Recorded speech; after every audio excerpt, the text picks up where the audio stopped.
Welcome to the Dear NICU Mama podcast.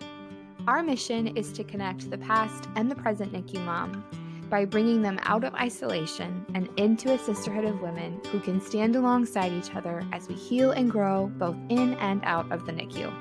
Our hope is that through interviews with trauma-informed medical and maternal mental health experts and vulnerable stories from NICU mamas themselves, that you would feel connected to the Dear NICU Mama sisterhood around the world.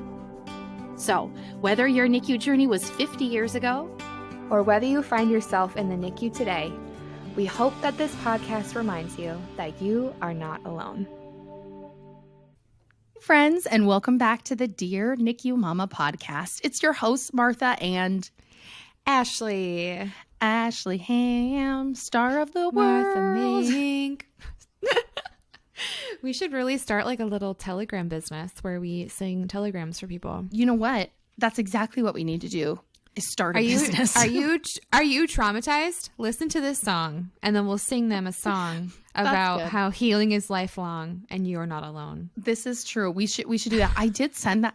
I felt so. Someone was going through something else that's not related to the NICU, like a life trauma thing, and I literally I just like went and copy and pasted a bunch of stuff from our website, and I was like, look at all this, because it just applies. It doesn't matter what you're going through. Anyway, it's hot where I am at. I wish it was fall, but it isn't quite up where we are. But fall means so many things for those in our community. It means back to school and cold and flu season, LOL, RIP, TTYL. And also for you, Ashley, such a busy time. Such a busy time because you run a global nonprofit and then also have another job.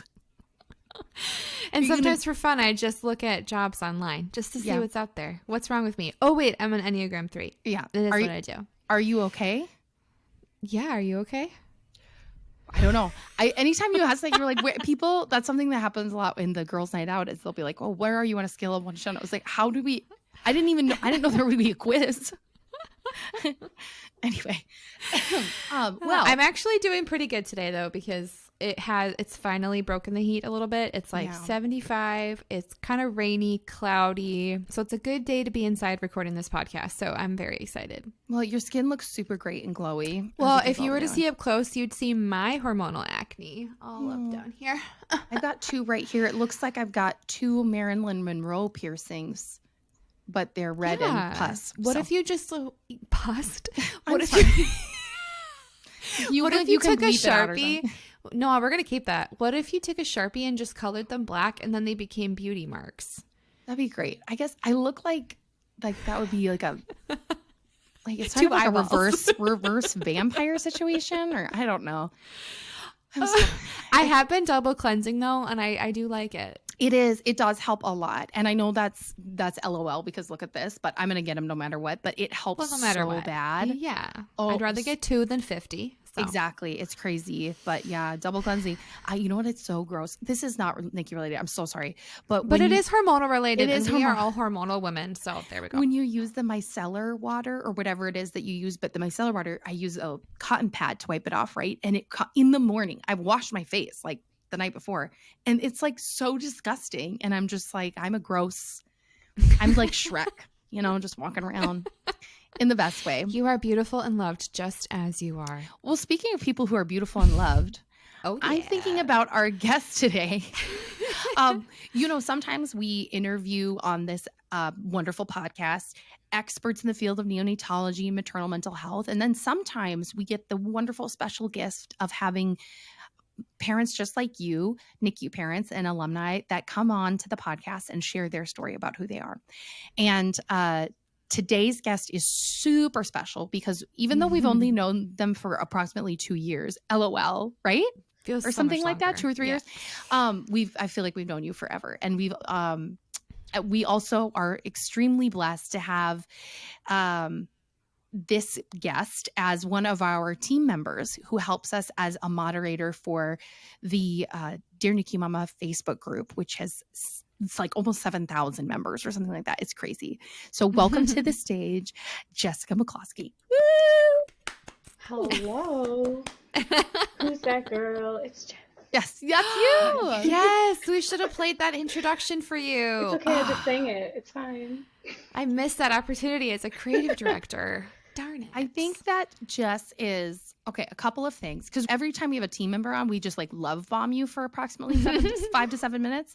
So a couple of things.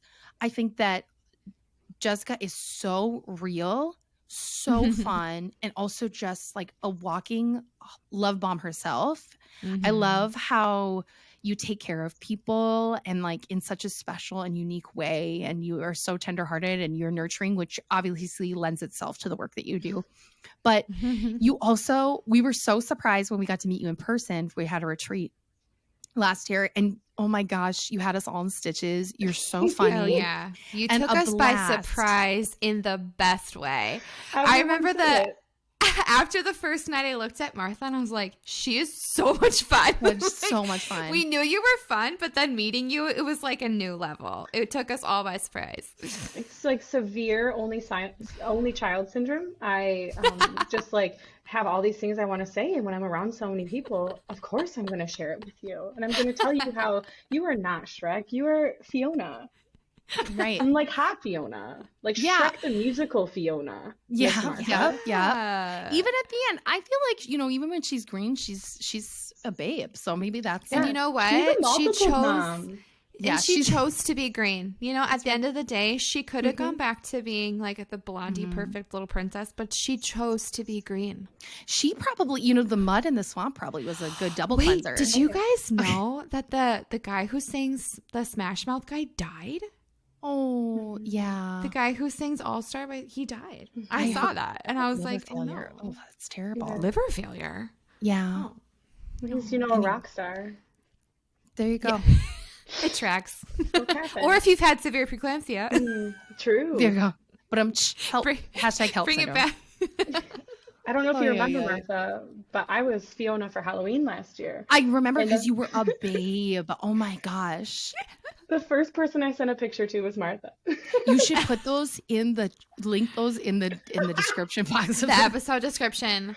If you would like to see Jess, just send us a DM and we'll get that to you. Oh, it's so. I also, you know what you are? It's like you're like if you were a kid and you had a sister who had like a cool best friend or like a camp counselor you love. That's the vibe. That's the vibe I'm you here are. for it. Oh, It's thank just you. so Thank accurate you. and so fun. And of course, you're the mom to two beautiful boys who we'll talk about a little bit today and hear more about their story. But you bring multiples moms. You give them the best name ever. You are a role model for that group. Also featured in one of our illustration collections, our sticker collections. Yes. One of her images was kind of turned into a really beautiful tribute to multiples mamas. And so definitely go on the website and look at the illustrations by Raya Hope and see if you can find which one is her. It's the hot one. Hint, there's the one with two babies. Yeah. Yes, with the two little boys. I love it. Okay, well, can we start at the very beginning, Jess? Let's chat a little bit about when you found out you were pregnant with Morgan and Jamie. Yeah. Okay, so everyone's going to take a trip on the Magic School Bus to 2020. Oh my gosh, scary. Can we not? Just kidding. For you, we will. Yeah. I had just gotten married in 2019, and my husband and I were like ready to just like explore what our family would look like. And we didn't know when that would be. And then my dad got pretty sick during COVID. It was like the beginning of COVID in the United States, and he got pretty sick and he ended up passing. And I had this realization at his wake when we were all lit as could be, just like my dad would have been. And we said, why aren't we trying to make a baby? And we did a few months of just like learning what that meant to us. And we weren't successful at first. So I went and I got one of those fun little Amazon kits, and I was like, let's learn about ovulation. You know, something that they don't really teach us about at all as women, that we're just like kind of forced to learn ourselves. We know what we know what a period is, but what's the rest of it mean? Yeah. And I kind of did that for like a month and was like, what? This is kind of just like not feeling right. The whole world is chaos, and why don't we just stop? So we did. I had like a month's worth of those tests, and after that, nothing happened. And we were like, well, we'll just stop for now. And that's when things happen, right? Yeah. So I got pregnant in June of 2020, and I found out because I was sitting on the couch and I was like, "Ugh, I don't want to get up. I don't want to do anything today." And I liked having time to do things. We had just bought a house, so every day I was enjoying being, locked in the house with my husband, which I know a lot of people, that's a sensitive time. I get it, everybody. But I enjoyed doing things, and I was kind of in the vibe where I was just not having it that day, and got up and I had a pregnancy test from the dollar store, and I was like, well, let's just try it. And I was pregnant, and my husband was on a work meeting, and he heard Oh me my just like gosh. kind of like he was like Oh my rushing out, gosh. probably thought I was dying, and he was like, what's going on? And I says what? And I'm trying to make words, and I'm pointing, and he's like, oh man, you're pregnant, huh? So we were just like floored. We were excited. Like, of course, like I said, it's when you don't try to do things that it all ends up working out. And that was And yeah, so early in COVID still. Like the yeah, summer right after was still so mhm, many unknowns and so much that, yes. none of us knew what to expect. Not at all. And I was a preschool teacher at a school district that was like a 45-minute drive away. And I loved Gosh. it. I mean, it was good money. It was what I needed as a young woman. But then I started to think, okay, we have a baby coming. I don't necessarily want to drive all that way, and kind of tried to like look at what the future would look like. And how could you? We had no Yeah. idea, Yeah. Yeah. Yeah. all these things you think about when you become a new parent, you had no idea what was going to happen. So why am I even thinking about work? It was summer, so I wasn't in school. We were a traditional school district calendar where we had summers off, and I was just kind of ready to just say, okay, let's just do it. Let's just see what happens and kind of go with the flow. And that's what we tried to do. Yeah. And then I And went then what happened, Jess? so then I went to the doctor, like you do, and she has an ancient ultrasound machine that she reels in, and she's also my gynecologist, so she put it on there, and she's like, "Oh, you're pregnant. Oh, how lovely! You were right." One of those moments where you're like, "Okay, yeah, I'm so glad that my insurance is going to cover this, because Right. I could have told you that too." My dollar store test told me Yes, this. exactly. So she scheduled me out to go see OB, and because of COVID, my husband wasn't going to be able to come. And I was like, this is our first kid. Like, that is such a disappointment. I went and I booked a baby image 3D, okay? One of those nice people that love to have this intimate setting, and there was like music playing, and it was gorgeous. But when I signed up for it, they were like, are you interested in finding out the gender? So I said, yeah, what's that about? And she's like, it's $100, and you get your blood drawn, and then we send it, and we tell you, or we can tell someone else if you want it to be a surprise. And it was like it's like when you go to the store and somebody's telling you all these cool things about some new product. So I said, yeah. So I went there that morning, and I got to see the room that the ultrasound would be in, and got my blood drawn. And then I came back with my husband about 2 hours later and realized that I just wasted $100 because there were 2 babies in there. Oh my God. And they were definitely fraternal. When they got them on there, they saw that they were the 2 separate sacs and everything. So they had kind of looked at me and were like, well, maybe you can do 2 gender reveals. Oh my God. Because unless it came back that they were both, like, that there was like the girl DNA, then they'd both be girls. But if it was boy, there was no way to tell which one was a boy, or if they both were. So crazy. Yeah, so it was just one of those moments where we're like, well, let's just, like I said, just try it out, see what happens. No planning, really. We don't know what's happening yet in the world. Wow. So we did a little gender reveal where one of my friends had made little cake balls for me and my husband. Love it. Yep. We did have some extra that we ended up like bringing to his parents' house. We found out that there was a boy. We knew one was a boy. And the moment I'll never forget was that I was cursing COVID the whole time, right? We all were. Yeah. But also, I didn't get to see my husband's reaction because we had these big funky masks on our faces. Right. Love that we did. I was all for that, but I was like, man, I would have loved to see that jaw drop. Right. No kidding. Jess, what was your reaction when you found out it was twins? Do twins run in your family? I'm sure you've told us this 100 times, but I cannot recall. So my grandma was a twin back in 30 whatever or so, 1930s. And obviously medical equipment wasn't as advanced as we are today, and her twin brother didn't make it. And I think I was, like I said, I was mad I just wasted $100. Yeah. My reaction wasn't, oh man, this is going to be expensive in the future. It was, oh, that $100. That was $100. We're in a global pandemic. We are pinching pennies right now. Yeah, like I didn't know if I was going back, like with COVID and the schools and everything, who knew if I was going to be going back to work? And but I think I was more so in this mentality that I think I knew. And I kind of went back and I thought about all the times that things had just felt like it would be that way. The day I found out I was pregnant, my aunt called me to tell me that she found a set of bunk beds on the side of the road and she was going to pick them up. And if I ever needed them, she'd have them. Oh my gosh. Then the day I found out that there was twins and I was going to text her, she had sent me a picture. I have chickens at home. And she's an egg lady. She loves my eggs. And she had sent me a picture of 3 of my chickens' eggs, all different colors. We have some that lay blue, brown, green.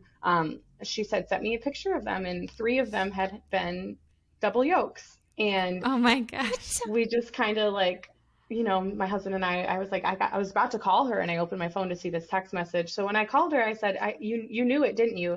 And she said, yeah. She's like, I had a feeling, because we talked to her about starting our family journey and what that would look like. And she said, I saw those 2 beds and I just knew. And she'll say that she knew it was 2 boys, but I don't know if I buy that. Yeah. But is this your mom or your dad's sister? This is my dad's sister. And she's always been like the second mom to me. My parents were never together when I was young. I was always going to my grandmother's house, and she lived right down the street from this aunt. And I'm very, very close with her children. On my dad's side, all of my grandmother's children have 1 girl. I'm the only one that's an only child, so the rest of them all have stepward brothers, but we're pretty tight. Like all of us girls are tight. So we, especially our 2 aunts, always look out for the girls that on their side was my dad. So they're like, oh, you have a man that's trying to look out for you. I'll look out for you too, honey. I got you. Yes. And so it was just one of those things where I was elated because I had never seen that experience firsthand. I didn't really have friends that were twins growing up. I didn't ever have family members that were pregnant and had twins or anything like that. So I was just ready. I was gearing. I was excited. Yeah. Oh my goodness. Well, and I feel like, again, we're at this like really weird place in the pandemic where there was so much unknown. But I remember one of the like quote populations that was talked about a lot on the news was if you were pregnant. It was like if you're old and if you're pregnant, you know, like it was like those are the 2 of the populations that were like, we really need to be careful. So in your appointments, did you feel like you were given a lot of information about like staying home more, or like what did you feel like your pregnancy protocols were maybe compared to like what they would have been if we weren't in a pandemic?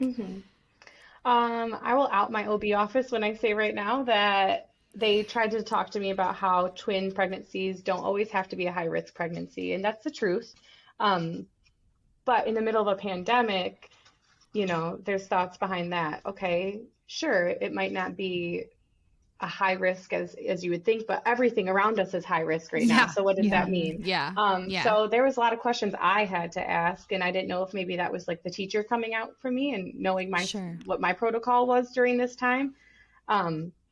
But I definitely struggled with that communication barrier. I was young. Oh man, now I have to math, guys. I think I was 24 when I was pregnant, and those are just things that we don't necessarily know to ask. I felt like I was walking out of appointments with questions that I didn't even think of until afterwards. And then I was yeah. getting angry with myself. Why weren't you thinking of these things? And again, back to that lovely ovulation thing. Ain't nobody talks to us about what it Yeah. Yeah. means Yeah. to be pregnant. We know the biological cycle of it, but what does that mean? And what do you have to do?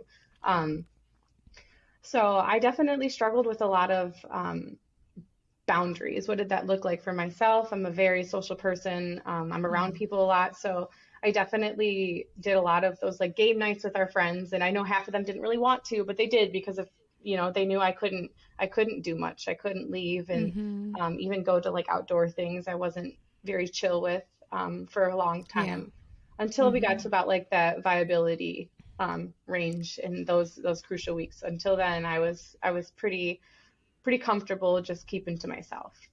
Yeah. Besides when I had to go back to work. Yeah. Right. Yeah. Yeah.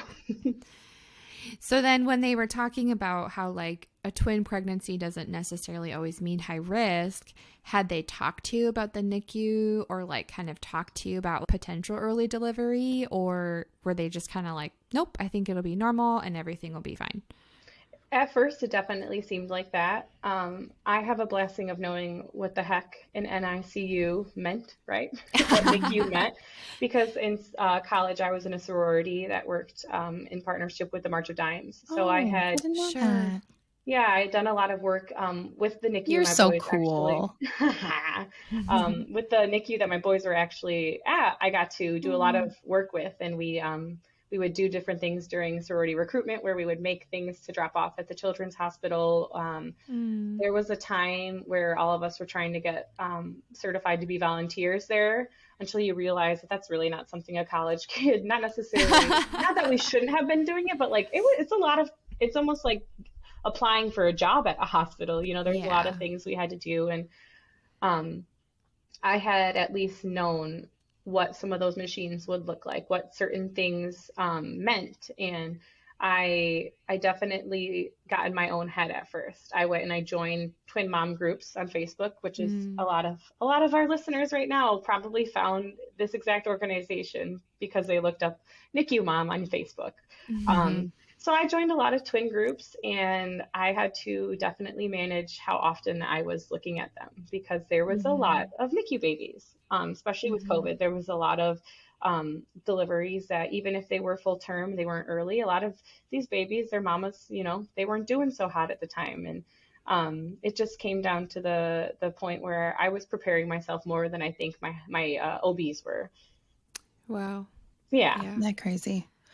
I wonder if you could talk a little bit now too, because what you do for Dear NICU Mama really leans into it. And now, even the more they think about it, how well suited you are to this because of this experience. But if you find that you are pregnant with multiples, or maybe there's some other high risk element to your pregnancy, and a lot of people do, they find this out. And so, like you say, we try and find information on our own and try to find other people who've had that experience to either validate or offer support or advice or encouragement. So when you do that, you talked about how you set those boundaries. Could you talk a little bit about how you discern that for yourself a little bit? Because I think that's a really common thing that happens for women in our Oh, yeah. community. Yeah, definitely. Once we go in farther, there's going to be a lot more where I'm sure you're going to be thinking, oh, oh, oh. But yeah, it came to the point where I wish I would have known the things I know now, right? This is the Yeah. space we have, is that we have these mentors and we have these people that have walked the path before us and the ones that'll do it after us. I Yeah. definitely would suggest if you are pregnant with multiples to one, find a hospital that does have a NICU that will support them at whatever age you might deliver them. To find OBs that might actually specialize in multiples. And to not just let your insurance pick for you, Yeah. right? Yeah. Like, I think as I've become a parent and in my later 20s, I have realized that if I'm giving these people money, there should be a reason I am. I should be doing some of the digging myself. And my first suggestion would always to be, even if you've had children and you have had an OB that you love and you've been with, I think that there is a point where it's necessary to find somebody that is more skilled and more knowledgeable in the realm of multiples and what that might look like. And I noticed that a lot later in my journey as well. I started to dilate, I want to say around 24 weeks.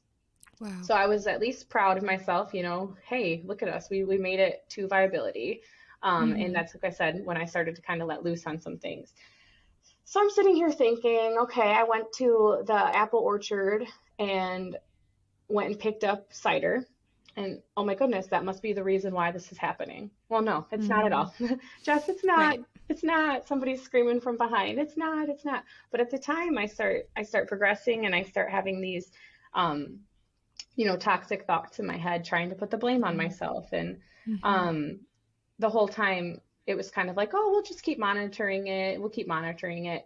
Around 26 weeks, I was hospitalized for having high blood pressure. Um, but I would love to paint a picture for everyone listening about a woman my height. I will tell everybody that's listening, I am 4'10". I am not I am not some basketball hoop girly. So my little body at 26 weeks was just funny looking. I was ginormous. The boys never laid like very nicely. They never did the nice yin and yang you see on like the illustrations of twin moms, or when you Oh go to my like the God. science museum and you see the multiples Right. belly. No, they were never being nice. So Oh I was my always gosh. just so big. And I couldn't have anyone in there with me. So it was Mm. December in Michigan. Yeah, I had high blood pressure. I had to take my pants off, my boots, my underwear, all this and Yeah.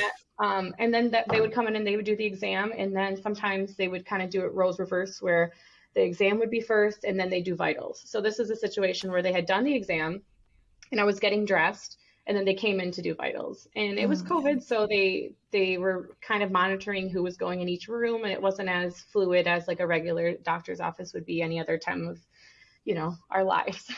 Yeah. Right. And my blood pressure was high. I just worked out Yeah. Yeah. to put these clothes back Oh. on. And I just Oh. remember thinking that that was it. Okay, like I'm gonna go and I'm gonna have these babies, and it wasn't. I was only there for about 4 hours, I would say, and I came home and I didn't like get much of a follow up or anything. Luckily, my mother-in-law is a nurse, so we are a little cautious around these parts where we have equipment to, do that. So she brought over the nice electric blood pressure reader, plugged it in, put the cuff on, and I was fine. We checked it for weeks, and I was fine. And then Yeah. around 28 weeks, I went back, and I was progressing a little bit more. I think I was dilated to a 4, and they were like, well, we're going to keep you overnight and just kind of get some readings on the boys. And that kind of scared me because I was asking, well, yeah, this was the first time you guys haven't told me how great the heartbeats are or how Mm. they're moving and this and that. So I got really panicked and I was hospitalized overnight on my own because of COVID. Mm. I couldn't eat. I couldn't eat. I couldn't eat. I was miserable. I was laying there just thinking, like, what am I supposed to do if I do go Mm. into labor? What does that feel like, right? Nobody really talks about what it feels like. You just hear, Mm. oh, my water breaks, and you go, right? Especially a lot of us in our Mhm. community, we were just waiting for those signs. The only things that Mm-hmm. TV, radio, parents that will tell you happen. And I ended up being able to go home the next day because everything seemed chill. So, Jess, throughout your pregnancy, you had a couple of scares where they were checking your blood pressure. You were maybe going to stay over, maybe not. And so, tell us a little bit about your delivery and what was kind of the final straw where they were like, nope, you're not going anywhere. Boys are coming. So the night before New Year's Eve in 2020, we're about to ring in the new year, 2021. I go to the OB and I'm seeing a doctor for the first time because we were at a practice with multiple different doctors, and I was a little nervous. I was kind of frustrated because he didn't even deliver at the hospital I was going to deliver at. Um, but I went in and I said, I'm just going to do it. It's fine.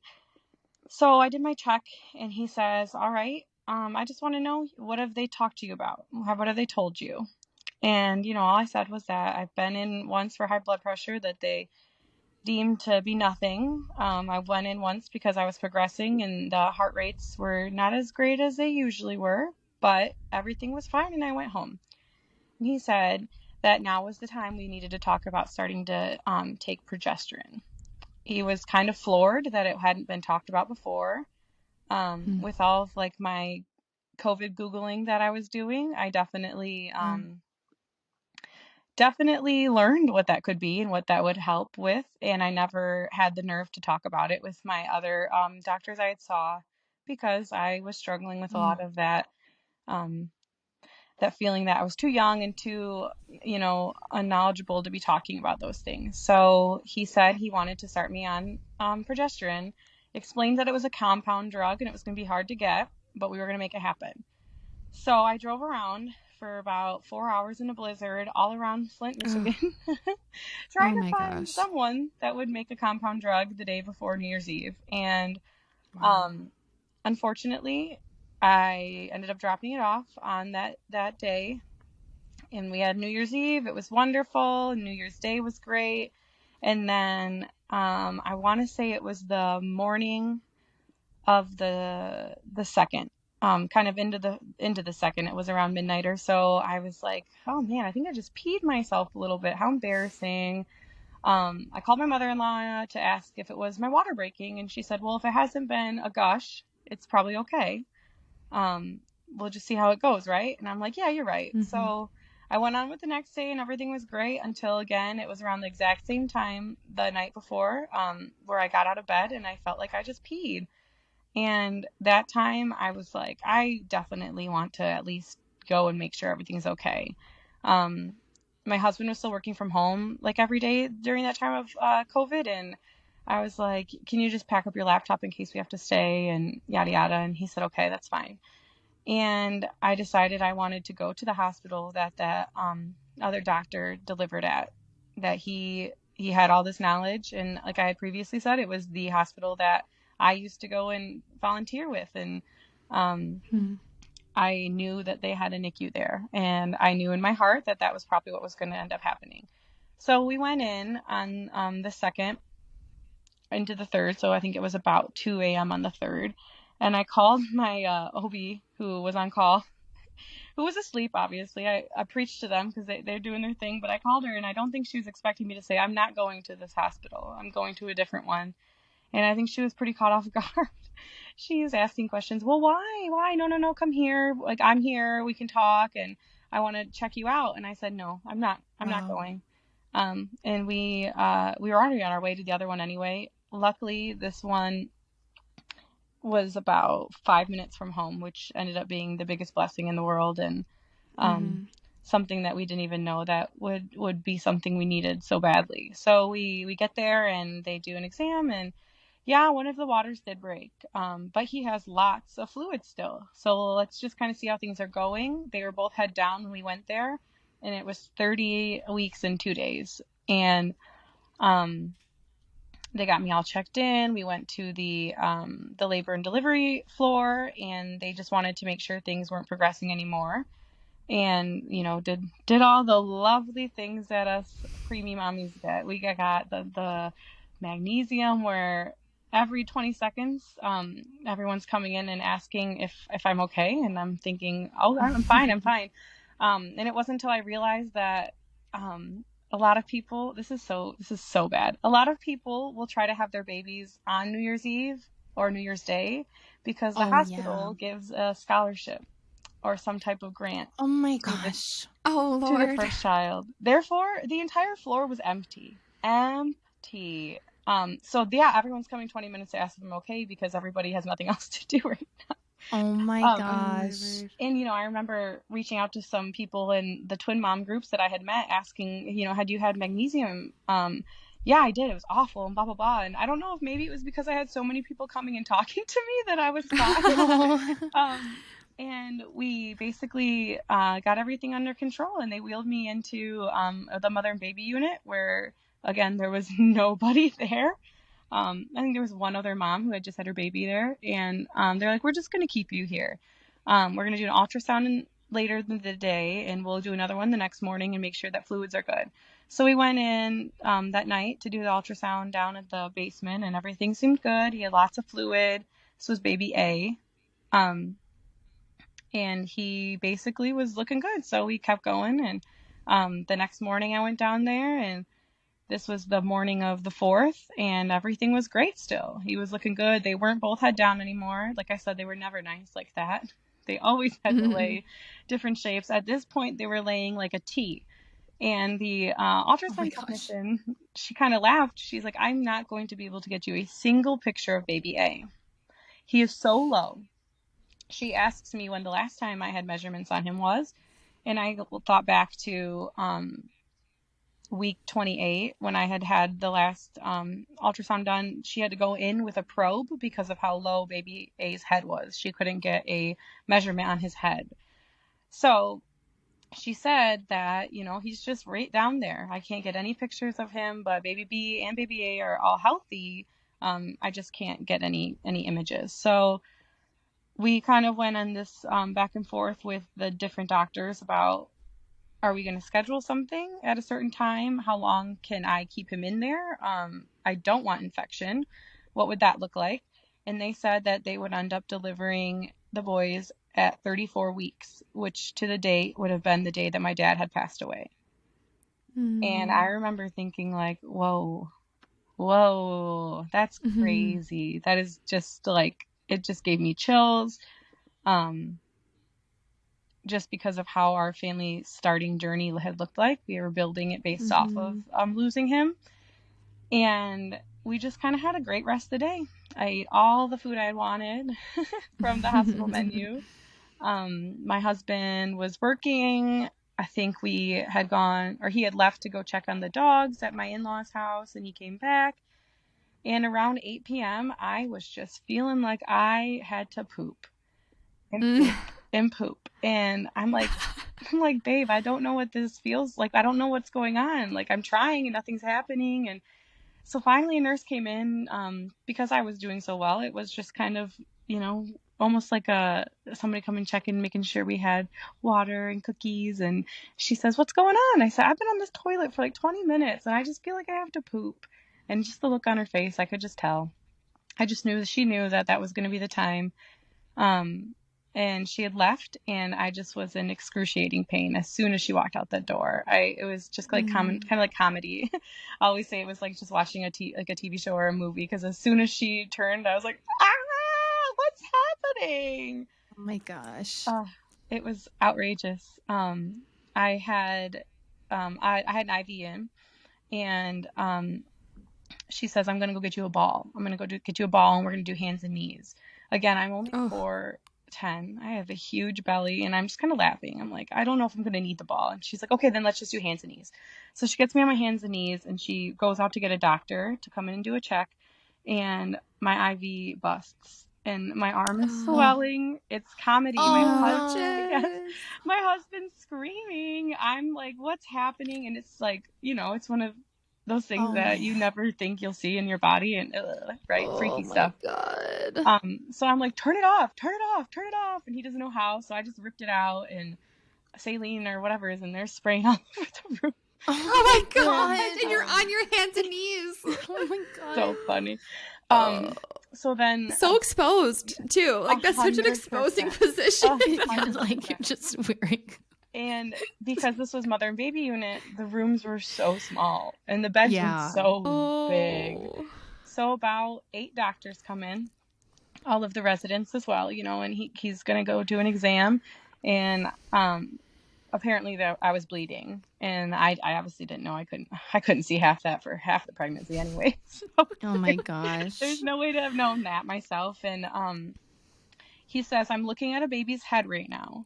You are, oh my gosh, you have progressed. He looks back at the chart. They had come in around 7:30, and I was at 5, and I was staying there. It was like, nothing had ever, I'd never progressed from there until 8 o'clock. I was at a 9, and he said, it's time, we have to go.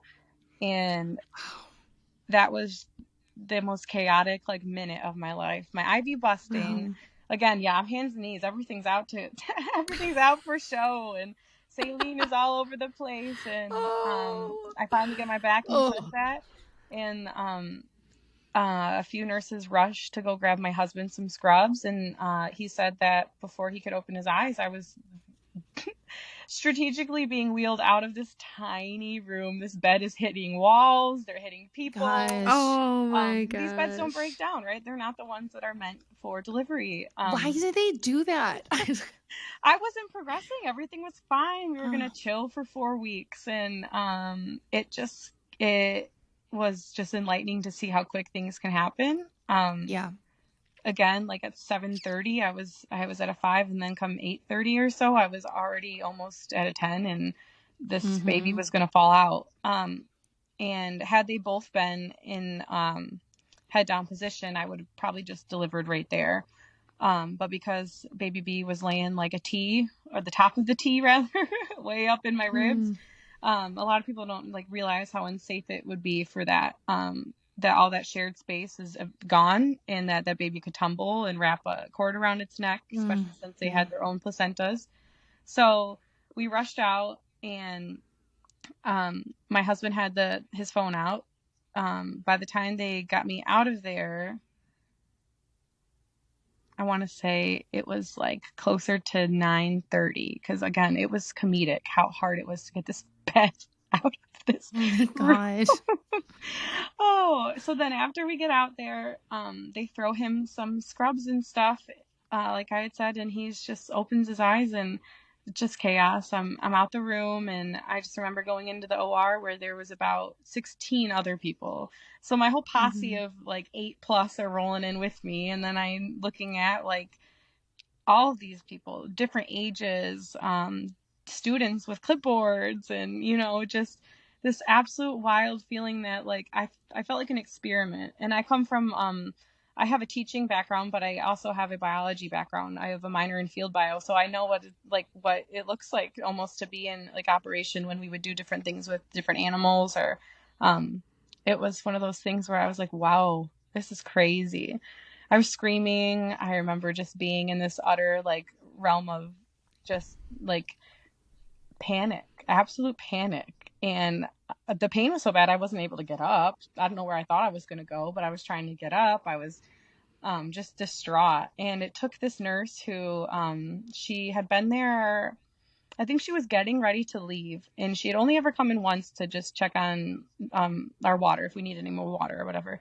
She grabbed me by the chin and she says, honey, we're getting this together. Your life is happening right now. You have no time to get up and walk away, but this is happening. Meanwhile, I hear people shouting about IVs, and I'm thinking about how my arm was literally the size of a balloon a minute ago, and how they're supposed to be putting something back in that arm. But obviously, they put IVs wherever they can. So they had a woman come from a different unit, I forget where, that was like specialized in IVs because they needed it to be now. So by the time she gets down there, it's closer to 10, and they get my IV on, and she lets go of my face. She's kind of calming me the whole time, and she says, it's going to happen now. And that's all I remember. Wow. It's all I remember her saying, it's time to happen now. And I felt kind of like, I don't know, it felt kind of like eternal, like that this was like going to be where I was forever. And that's not the way it is. It's never that way. But in your head, it's so easy to get stuck in that moment where this is what life is like forever. I'm going to always feel this way. And I just fell asleep. And my husband said that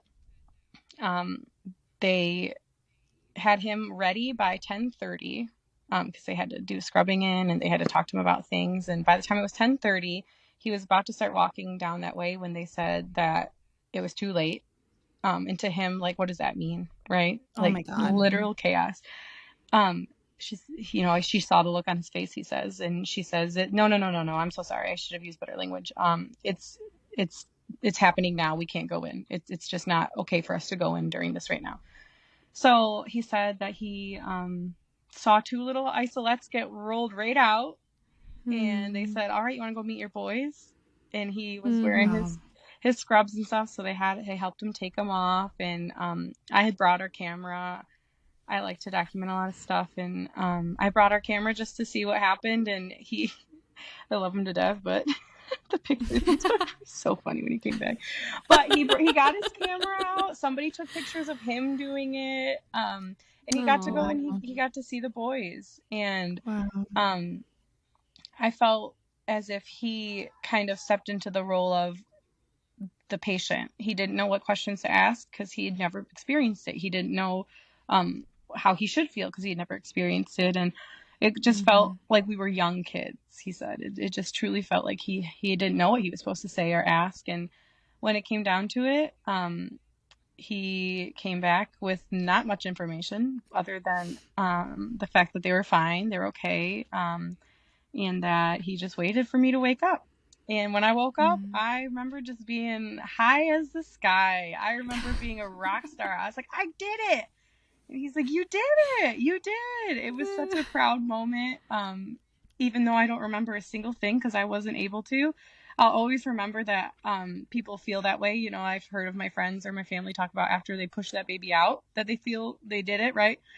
So I felt that proud feeling, and it was kind of like, even though it wasn't traditional and it wasn't what you see on TV or it wasn't what you've been told in the past from other people, it was like, yeah, I still did the dang thing. It still happened. Yeah. And it was just one of those moments where I looked at the last day that we went back and forth through so many things, that we were going to be here for so long, or, and they were both born at the same time, technically. And I didn't know until after we got the birth certificates that it says which one came first and second. And that's like, darn, I was going to try to milk it their whole lives that not one of them was older than the other. But they came out at Morgan at 3 pounds and Jamie at 214. And they were doing okay. And that's all that we were told. And I was ready. I was gearing. As soon as I could get out of that bed, I was going to go see these kids. And it only was about, so they were born at 10:54, technically. After they did all that, I was back in the room by midnight, I think my husband said. And I was in a wheelchair by midnight 30. Like, I was good. Oh, wow. I was rocking and rolling. Amazing. She says, we got to pump first. I say, okay, show me how. And she did. Took some pictures of that. That was funny. And then I said, okay, give me the chair now, please. And we did. Yeah. And that's like the beautiful behind like anesthesiology and like the science behind it all, is they give you just the right amount, just as long as you need it. Yeah. Oh my gosh. Incredible. And I so resonate with just like the fast paced, like, okay, it's happening. There's no time to really process. You're put under and then you wake up and you're like, okay, fill me in. Yeah. What just happened? Like, do you have photos, video, anything to kind of help me understand? Yeah. Oh man. So when you met your boys then and your NICU journey kind of like officially kicked off, you know, like how was that for you? And was that when you really began to like, okay, this is happening. This is it. Yeah. I remember making a point that we had this camera and we're going to do something with it. So we had video of us being wheeled up, or me being wheeled up there. We did the scrubbing in and all that lovely stuff. And then there was videos of us first lifting the blankies off of their isolettes. And I just remember looking at Morgan, baby A, and just looking at his head. And you know, they always say that preemies have big heads and big hands, big feet, but this kid has a head today. Like, his head is massive. And I remember looking at that head and thinking, yep, you were coming right out, weren't you? There was no stopping that thing. And he was just gorgeous. I looked over at Jamie and he just literally, as soon as he came out, looked just like his dad. And I knew that he was going to be on my shit list for so many things in my He's the one that was like shaped like the T, right? Yep, the top of the T, right in my rib. Yeah, yep. And that tracks because your husband is so tall. I don't know why, but I just feel like that tracks. Yeah, it cracked me up, and I looked at him, and I just knew that this was just going to be fun, and I had no idea what our next steps were going to be.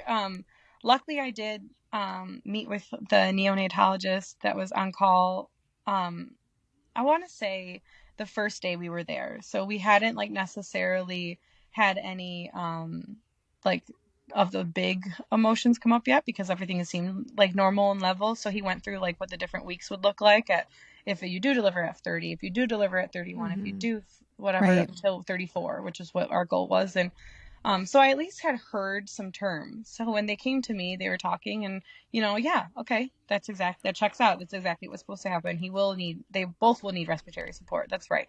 They kind of talked to us a little bit about the different types of feeding, and how the first the first few days there won't be any need for my breast milk, so do not think that that is what you need to do right now. Do not think that that's something you need to do.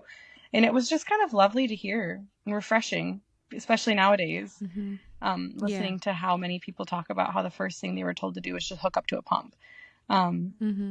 So it was beautiful to have that time where all of the puzzle pieces were connecting, all the words I had heard, and the equipment that I had seen in the past but didn't know the terms for. I had the image of what this looked like and the term for what it was, and it clicked together. So we kind of just embarked on that journey together of what does this look like now as a family, right? So what will that be like for us? What was really unfortunate was that the hospital we were at didn't really, I don't want to say they didn't treat twins like two different kids, because they did.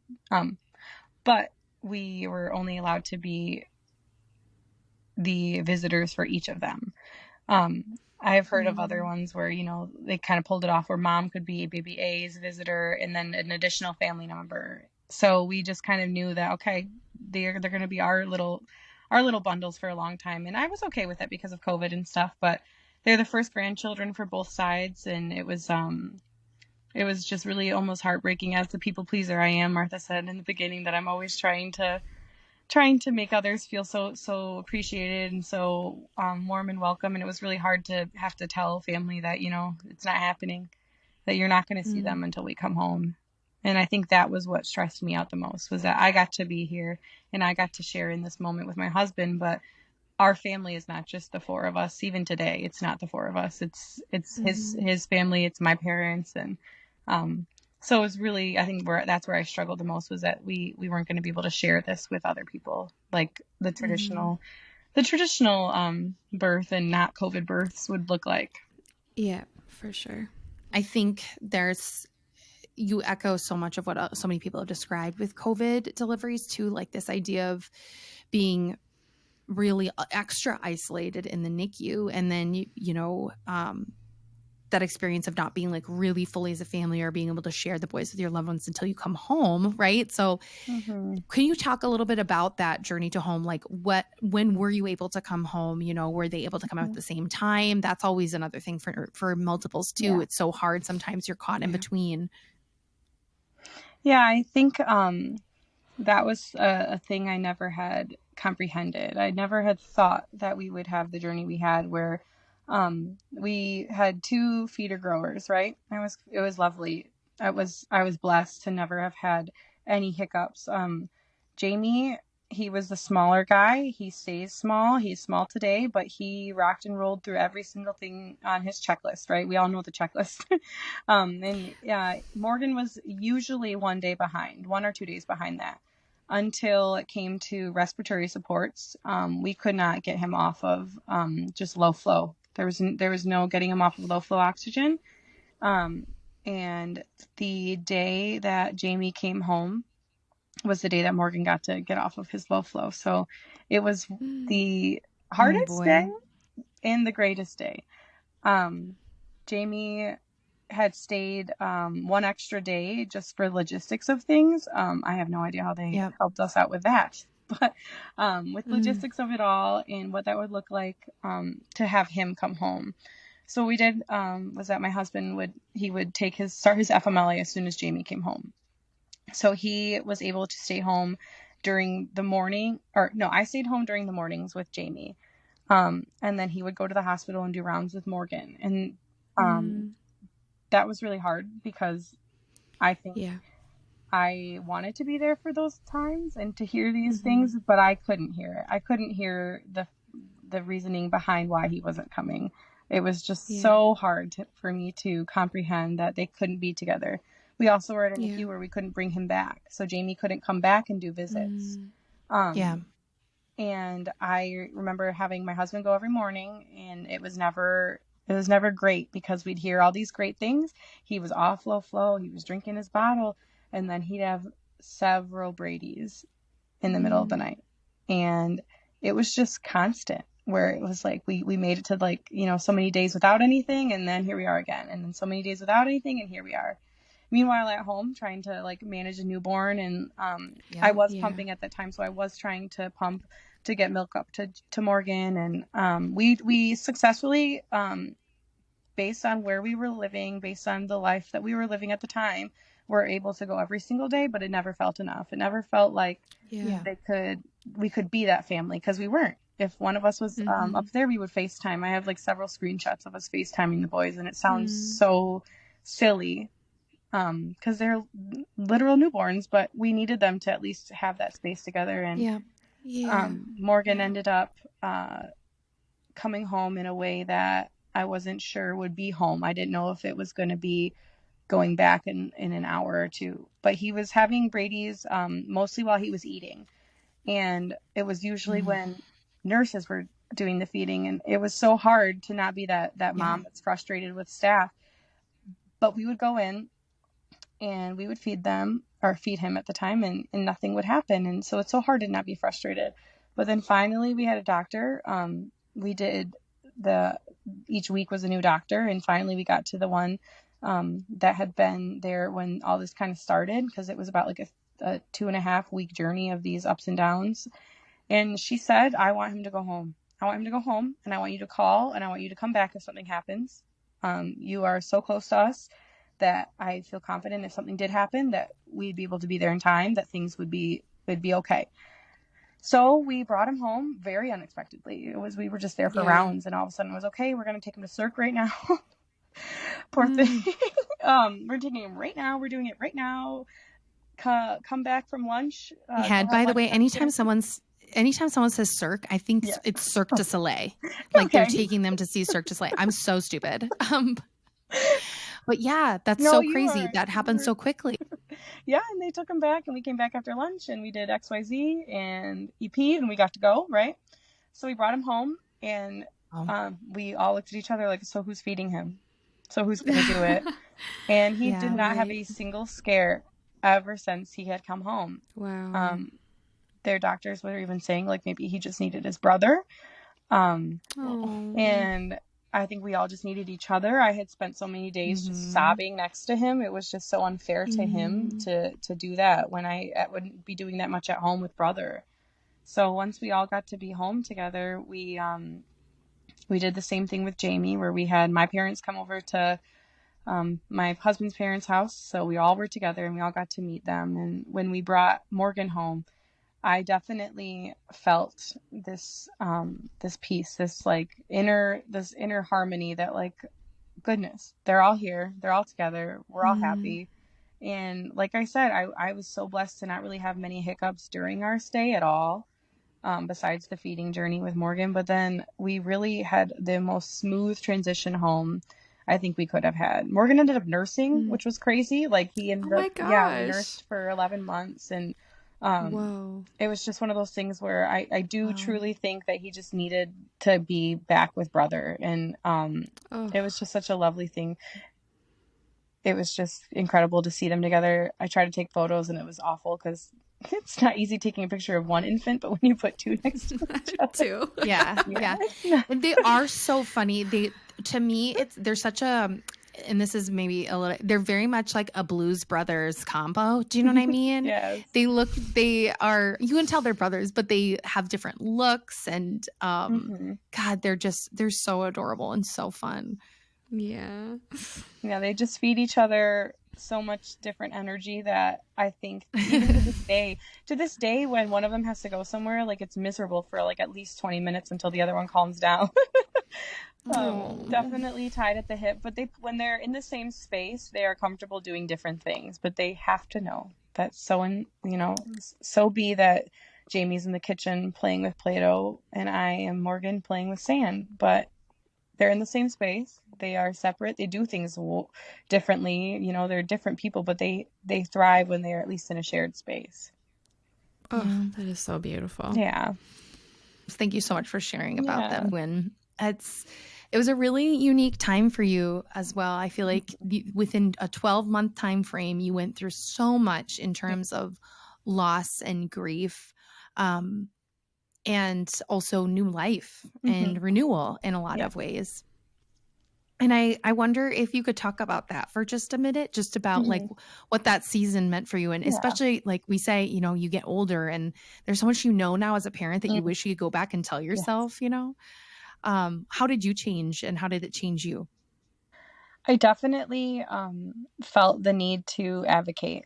That was as soon as we were home, I was reaching out, and it's one of those things that the world works in a way that it does. And I was reaching out to these women on these Facebook groups, you know, hey, I know you probably don't love this answer, and I'm not trying to give you medical advice or anything, but I think you probably should go talk to a different doctor, or maybe you should find a doctor that is specializing in multiples births or high risk, whatever that might look like, because there was a lot of women that had gone through their first trimester, second trimester, as gullible as I was, as young as I had felt, and I used that period of my life to just have these boys and have them and love on them because they were here. We celebrated every single thing that they were doing, and I wanted others to be able to have that too. And I had been in these groups and I had seen a lot of the loss that a lot of these moms of multiples have had due to medical things where they could have been prevented. And I definitely took charge, and I kind of found Dear NICU Mama through that too. I found this group of people that were just enlightening each other. They were advocating each other to be the best, you know, mom in person. They were not just necessarily mom. It was always coming down to the fact that in our group, we are looking for women that are okay with being vulnerable, that are okay with sharing their stories in a way that might not be as lovely as we'd expect, right? I'm going to look back at this years from now and say, oh man, you admitted that you were a dumb young kid. And yeah, I was. And I think that that's okay. I think it's okay to know that we go through different seasons of life where we learn what our strengths and weaknesses are. And my weakness was definitely like medical stuff. I never knew what to talk to a doctor about. Nowadays, when I go for my like regular checkups with my PCP, I'm open about every single thing I could be, because why not? Yeah. You know, and that was what I definitely got out of that, was how to help others see that you have a lot more to offer than what you're used to doing. Like, step out of your comfort zone, say things that you might not love the answer to. But that's the way we can make things better for all of us. Yeah. And don't forget to give yourself kudos for that, because remember that time when you were going to deliver and you literally called your OB and you were like, JK, I'm going to go to this other hospital too. That takes a lot of courage, because you were in a very medically fragile emergency situation, and you made that call for yourself, and it was for sure the right call. Like, through and through. Yeah. So, I mean, really kudos to you for stepping up even when you felt really uncertain about it, because to be fair, also it's something we're not taught as women and pregnant women, to really defend yourself and ask questions. We had a great provider on recently who said, look up all this stuff on the internet and then bring it to me. Right. Yeah. She's like, that's the conversations you should have with people. And it's really helpful. So, well, Ash, do you have any of your final thoughts or questions you want to share? You're always so good at closing things out. You're like a walking Hallmark card. Oh my gosh. Thank you so much. You're welcome. No, I think, Jess, you've given us so many tidbits of wisdom throughout your episode. Usually we reserve those for the end, but I feel like you've done such a beautiful job of it. Thank you. But maybe if we could give just a word of encouragement to any multiples NICU mamas who maybe either just found out they're pregnant with multiples or have had maybe their first appointment that was labeled more high risk, what encouragement you'd give those moms at that point in their pregnancy? I think vulnerability is the word that I would offer. To be comfortable with that, to be comfortable that you don't know what will happen. And I mean, that was all of 2020, right? I had never known what our next step was going to be like. I never knew if I was going to be going back to work and what that would look like. And when I allowed myself to be vulnerable and I allowed myself to talk to that doctor that I'd never seen before, I was seconds away from asking if I could reschedule and just get one of the doctors I was comfortable with. But allowing yourself to do those things and sound stupid. I mean, it's okay to sound quote stupid, because they're new things. They're things that we might not know. But everybody that you open up to things about medical questions you have, they're never going to they might make you feel that way. And I'm very sorry if you do, but they're never going to allow you to walk away without an answer to at least some part of the question. Mm-hmm. And I think that when you allow yourself to know that you might not get the full answer, or you might not get the answer you want to hear, and you express yourself in a way that you feel comfortable with and allow yourself to be vulnerable in those situations, is the best advice I have for any mom, whether they are high risk or not, or whether they are multiples or not. Allow yourself to ask those questions and feel dumb, because guess what? You're not. Yeah. You're not, because you're asking those questions. You are a smart woman. 100%. Yeah, absolutely. So true. Well, you are such a gift to the world, Jess, to your family, and especially to us and to this community. You have made this community a more compassionate and loving place, and we're so grateful for that. So thank you so much. It was such an honor to share your story. And when we had some recording difficulties, Martha and I were both like, wait, did you know that about her story? Aww. I didn't know that part of her story. It's so cool to hear. It was really fun to hear these more intimate parts of your story that we didn't know. And we're just more in awe of you, which we thought was impossible because we were already at the top with how much we loved you, but we loved you even more now. So thank you for being a part of this community and for sharing your story so bravely. And to all our NICU mamas listening here today, I hope one thing that you do really take away from this episode is, Jess, you were talking about right after you delivered, and you said that you felt pride and that you were proud of yourself. Oh, yeah. And to any moms listening whose birth did not go as planned, or you didn't have that picture perfect birth, I hope you give yourself permission to feel that pride. I think oftentimes our first feeling we feel is shame, but I hope today that you give yourself permission to also feel pride for what your body did and all that your body has done. So NICU mamas, you are worthy and loved as you are. Your story is significant. And to all of our multiples mamas listening, we also want to commend the endurance it takes to not just carry one, but two at the same time and to raise them. So it was such a joy to get to share your story, Jess. And mamas, we can't wait to catch you guys next week. Have a wonderful rest of your day. Thank you, guys. Thank you so much for listening to this week's episode of the Dear NICU Mama podcast. If you loved this episode, we'd be so grateful for a review on any of the podcast platforms. And we'd love to continue connecting with you via our social media pages or a private Facebook group. And ultimately, NICU Mama, welcome to the sisterhood.